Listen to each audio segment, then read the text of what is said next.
Thanks for the generous introduction. I'm excited to be here and give this talk about alignment and interpretability.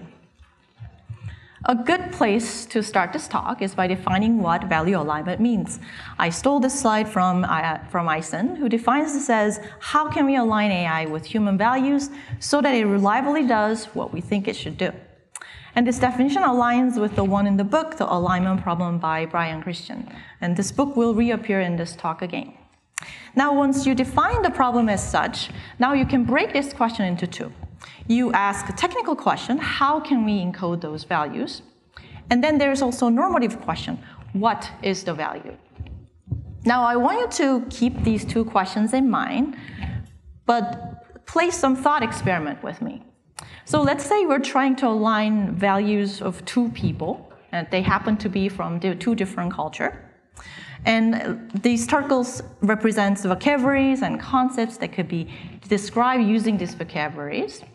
And let's just say that I'm person B, I'm from Korea, and I wanted to communicate what the value of Chung means. Anyone in the audience who know what Chung is? Right, so I can just make it up. So Chung is something between love and like. And it's not, and it's less than love, but it's a little more than like.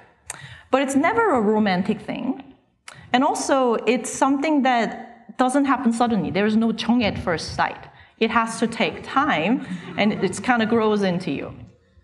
Now, if I were to, and this concept of Chung stems from such a fundamental ideas in Korean culture. In order for you to truly understand what this means, I would have to tell you a lot about Korean culture. And you probably know, if you speak multiple languages, you probably have words like this in your languages too, that words that cannot quite be translated between cultures, between languages, without a lot of context. In other words, I would need you to expand what you know in order to truly understand what this Chung means. So the alignment problem is something similar. We're trying to align values between humans and machines, except this time, it's a more difficult question because humans and machines, we don't even share very basic principles, like we have families, we want to survive. So this gap between, perhaps in these two circles, are even bigger. In other words, there's potentially this huge space M-H that only machines know. And that's the space where this beautiful move 37 that AlphaGo made against its match Lee Sedol in 2016 came from. Go players still talk about this move. We cannot quite understand it. Maybe in retrospect, in pages of details we can, but we don't quite understand how to generalize this move. And also, the unexpected behavior of machines that we weren't quite prepared for is likely to come from that M-H space. So if if M is H, we exactly share the same vocabularies, alignment problem is easier. Not easy, but easier. Because once you found the value that you want to align, then maybe using some theory or something like veil of ignorance, then you can write down the definition of the technical approach that you want to solve. So you can just focus on that technical problem. But of course, that's not the case. The truth is, M is not H. So you will have something like purple dot on the left, where it's our value that we care about, but machines don't have vocabulary to express it yet. And you also have something like on the right, where it's a value that we care, and machines perhaps know it, but it wasn't described in a language that we can understand. So we don't know. We can't understand it yet. So how do we solve the alignment problem? We need to expand what we know, and doing so actually expands machines too, because by knowing more, we are able to build machines that can communicate with us and align values with us a little better. And I argue that I'm here to argue this whole talk is about convince you of that interpretability is at the core of enabling communication between humans and machines, and we need to do this by expanding what we know and teach ourselves something new so that we can understand and communicate with machines better. And so that we are not only in a better position to align the values, like the purple dot there, but also in a much better position to be prepared for unexpected harm and risks that we worry about. But there's more. We can actually benefit from these machines. Like, imagine we can learn rationale behind Move 37. We can do that medicine and science. In other words, we don't just survive, but we thrive and actually have reasons to have these machines around. So hopefully that makes some sense. But you might wonder, well, you know, that's nice, but alignment problem is already really hard. Can we just focus on H first, and maybe I'll do something, and that will hopefully fall into something between M and H, M cap H? I'm here to convince you that that's not a good idea. And here's some stories around what happens when we pretend M is H, that there's no M minus H. So this is the way that we used to think about interpretability. We wanted to know how machines work, their rationale behind their decisions. So we decided that we're going to shoehorn everything into M cap H. Because we don't, in fact, just H, because we don't even know where M is. So we developed many methods like feature attribution, feature visualization. My own work falls into many of these categories. And that didn't go very well. Years after years, we just encounter over and over again empirical and theoretical evidence that this actually doesn't work as well. And you're very welcome then. So for those who are less familiar with what feature attribution is, a family of technical saliency map is aiming to achieve or aiming to do feature attribution. What that means is that we're going to assign a number for each input feature. So if you're doing it in image classification, we want a number in each pixel. And what a lot of these methods aim to get at is we want to know the shape of the function f of x, the prediction function, around this feature x. So if I move this feature, increase this feature, is this become more likely a bird or less likely a bird, or stay the same? Now the intuition here is that, well, because I am wiggling this x, this has to do with the result of the model, which is the prediction f of x. In other words, well, at the end of the day, we want explanations that has something to do with the prediction, and that's why we're doing explanation, right? That sounds pretty obvious. It turns out that's not the case. And the first author of this paper, Julius, is in the workshop here. In 2018, we stumbled upon this phenomenon that if we take a trained network and then randomize the weights, so making it basically untrained network and random prediction, the explanation coming from these networks are virtually indistinguishable from the one from trained network. So one is random prediction, the other is meaningful prediction, and you can tell them apart. But maybe you can. Maybe if you stare at it a little longer, maybe there's some difference. You can't, because I flipped these two, and you didn't even notice, right? Did you see? You can't even tell the difference. I don't even know which one is, this is the right one. And we show qualitatively and quantitatively that this is the case. So this result really bothered us from 18, and we put these methods in front of human users and show maybe it's useful in practice. It turned out to be that's also not true. But we always had this itchy spot, but we don't have a theoretical proof that these methods actually don't work as well. Now we finally do. Natasha, who is part of this work, is also in this workshop. Here, again, the goal is to get shape of the function. So expectation here, as written in the original one of the paper, is that you can use these methods to account the contributions of each feature. And what that means is that if the tool assigns 0 attribution to a pixel, then the pixel is unused by f of x, and f of x is insensitive to x. And in fact, that's how these methods were used in practice. Here's a paper published in Nature. And they use one of these methods to determine eligibility of medical trial.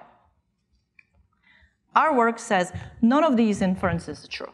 Just because tool gives you 0 attribution doesn't mean that it's unused. It does not mean that f of x is insensitive. So how did we do this? Theoretical sketch, the theory proving sketch, we treat this interpretability question as hypothesis testing. So the question is, I have a function, I have two hypotheses. Function is maybe flat, or function is maybe going up. Can we tell these apart, given this data from these attribution methods?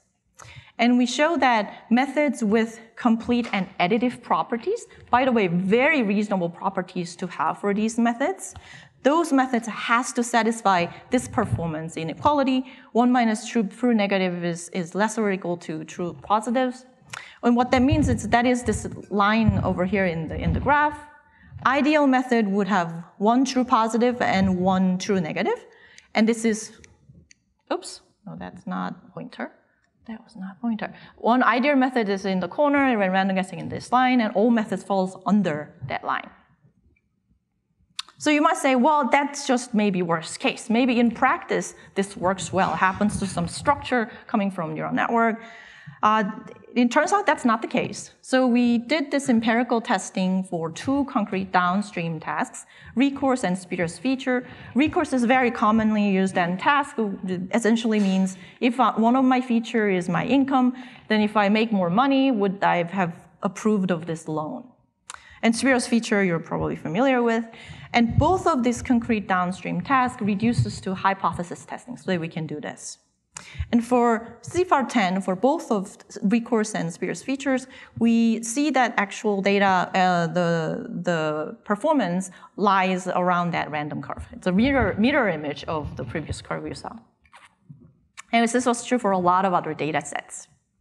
But you might wonder, and we also wondered, but maybe this has to do with the complexity. Maybe if the model is simple, maybe these methods tend to do better, et cetera, et cetera. So we did the testing, and here you can see that that is kind of a case where depending on the data sets and depending on the end task, some methods do well. Like in this plot, we're drawing both methods that falls under our theorem and methods like lime and grad who does not fall under our theorem or smooth grad. And you can see it's kind of all over the place. Sometimes these methods do well, sometimes they don't. But the problem is, you don't know which case of these your data fall into a priori. You just have to throw it and cross your fingers. So how did this happen? I believe that we pretended that M is H because we didn't have anything better. And that made us delusional that we might be able to understand these machines. In fact, we treated that, oh, we can see pixels, so maybe if we do something around pixels, we'll understand something. But that turns out to be completely incorrect. I think this would have been prevented had we had a clear goal that we can measure.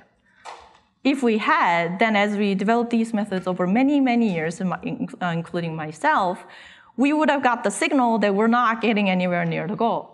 Or maybe we're moving in the wrong direction. In other words, we made a lot of hammers, but we couldn't find a lot of nails.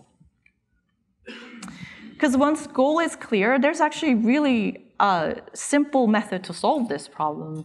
Getting the slope of the function, you sample around it.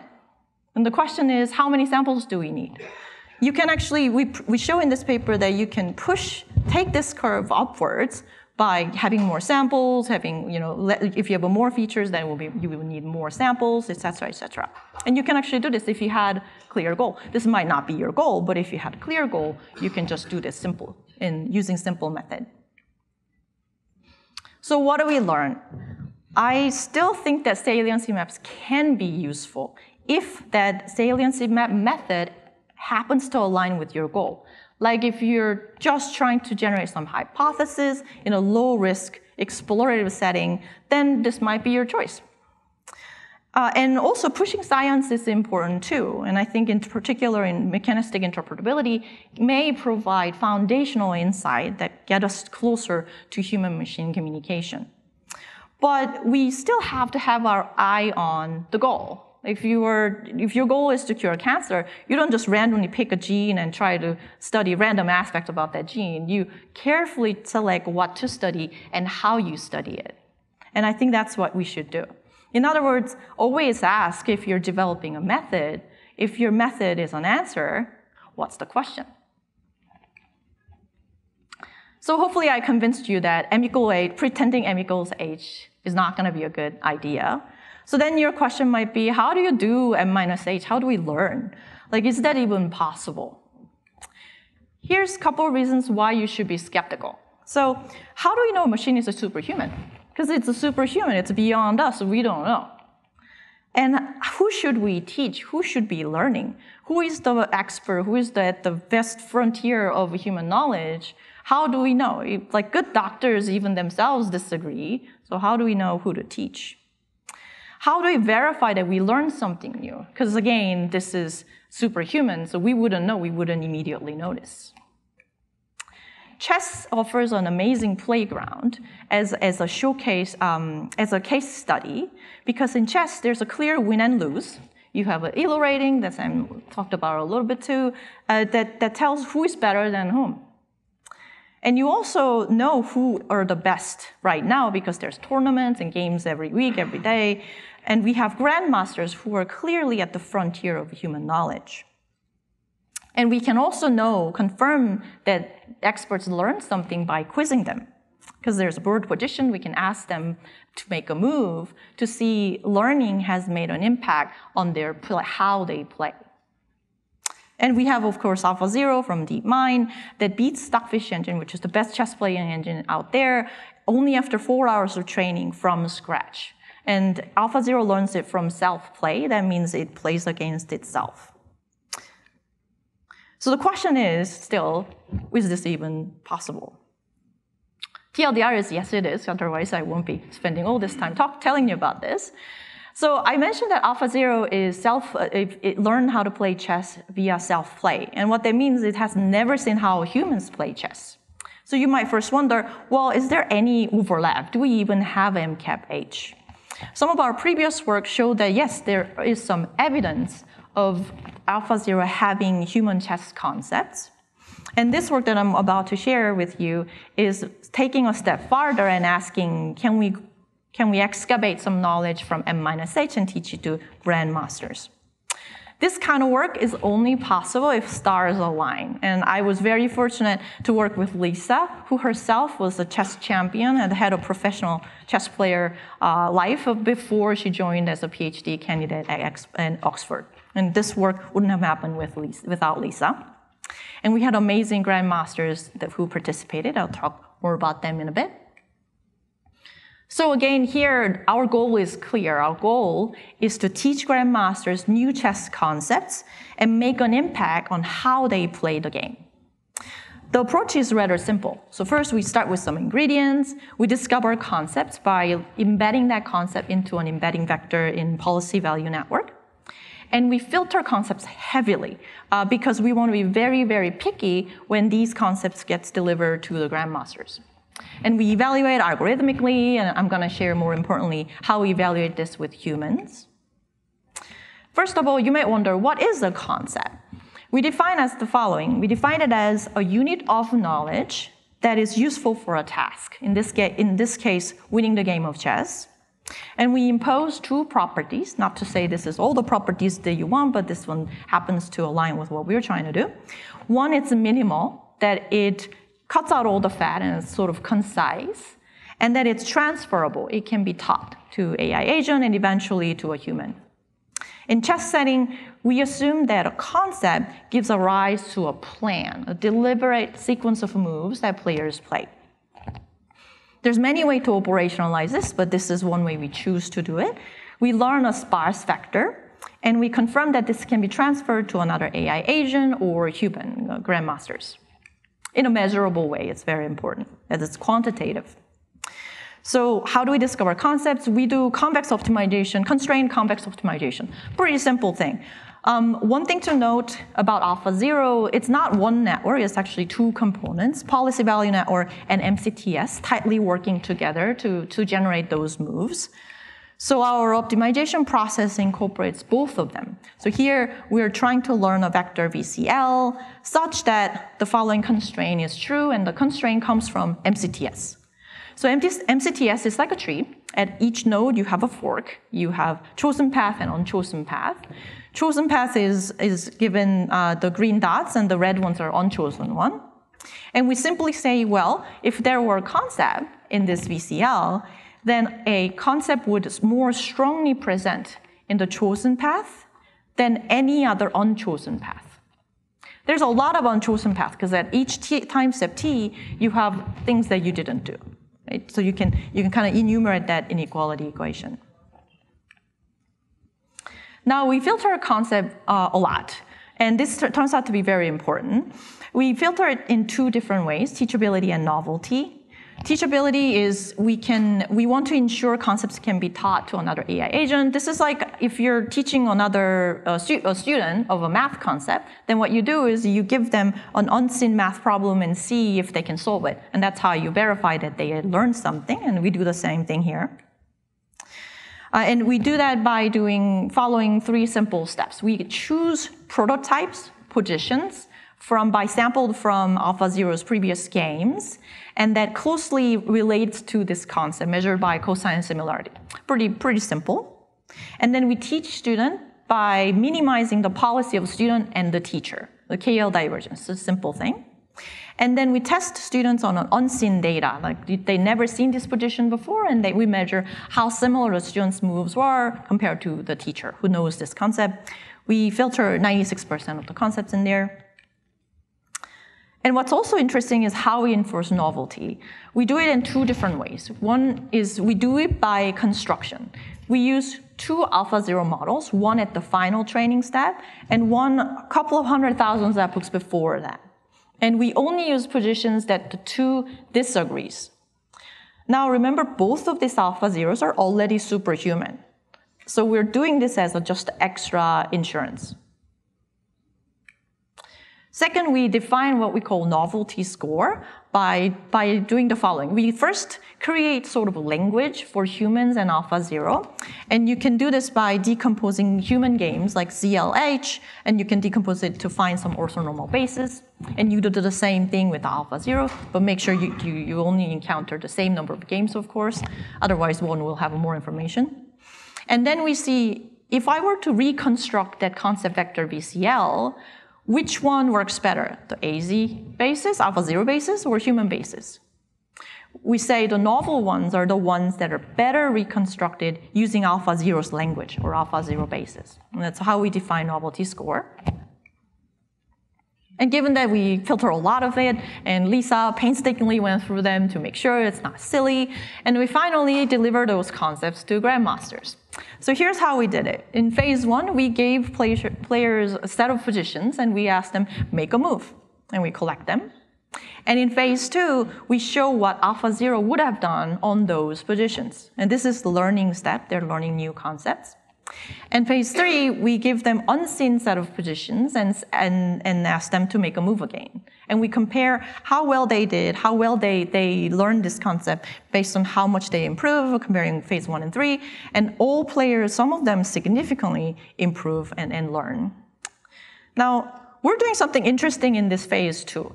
We're giving them the simplest possible explanation and avoid all the potential failures of explanation methods by not using them at all. We just give them what AlphaZero would have done. And by doing that, we're actually heavily relying on these grandmasters' ability to connect the dots. Because it's pretty sparse information, and they would have to somehow create this connection kind of beyond what they're used to in order to understand this. And there's some evidence that they're doing that, and there's, of course, some concepts that actually none of the experts ever learned, because they don't learn perfectly on all concepts. Oh, for some context, by the way, coaches for these players are so good that coaches for these players spend like weeks, months, sometimes years to teach them one new thing. Because they probably know all the chess moves that ever happened in the history of chess. And so the fact that we can change the way that they play this much is actually pretty remarkable. So they said some nice things too in the qualitative results. They said, oh, it's clever, it's interesting. There's definitely some novel elements to it. They say unnatural. That's very flattering. And they also say it's complicated, it's a nice idea, it's hard to spot, etc. And here is an example of that concept for those who play chess in the audience. Great, quite a lot. Okay, wonderful. If you have difficult questions, don't ask me. I will connect you with Lisa, because she's the expert. I'll be honest, I spend a lot of time trying to understand this one concept, like hours, if not days. But anyway, here's an example. So when human chess players play a game, they have this guiding principles. So first, in opening phase like this, they're told to control the center, develop pieces as soon as possible, and bring the king to safety. Now, the grandmaster chooses bishop b3, e3, which does the two of the following: control the center and develop pieces. Now, AlphaZero chooses bg5, and I'll let you wonder why for a little bit before I show you exact sequence.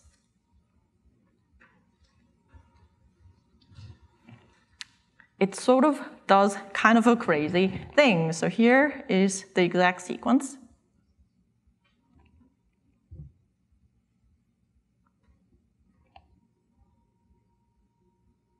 Did you see that? The queen is gone. All right, I'll show you again.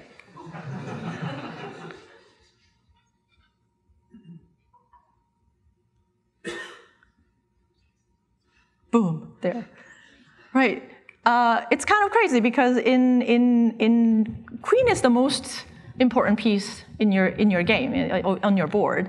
And in fact, chess players assign numbers to these pieces. Queen is a 9, and bishop and knight were 6. So AlphaZero decided to trade 9 for 6, which is kind of an insane move.